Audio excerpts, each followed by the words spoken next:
Welcome back to 12 News. Your time now, 4:50. Walt has hopped back to the Mississippi Moment Corner. And Walt, something very special is happening in Jackson and Byram this Friday morning, I understand. Yes, it is important and just short of amazing. Actually, the remains of Corporal Quentin McCall will be returned to Mississippi this Friday morning after being identified in 2019. Now, Corporal McCall was killed in the Pacific during World War II on Thanksgiving Day of 1943 on the island of Tarawa.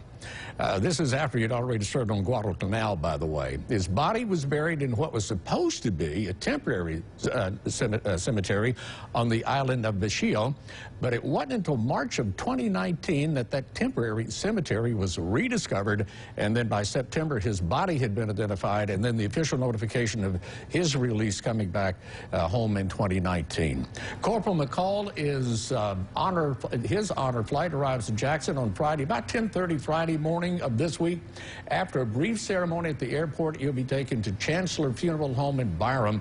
An honor guard of volunteers from the Patriot Guard Riders will accompany him on motorcycles from the airport down Airport Road to Interstate 20 and then westbound to I-55, then southbound to the funeral home in Byram.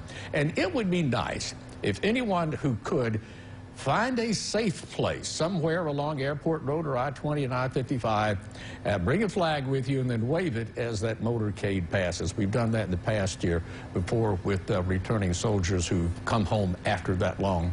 I can't give you a more specific time. It's going to be anywhere from 10:45 till 11 o'clock on Friday when that motorcade will leave the airport.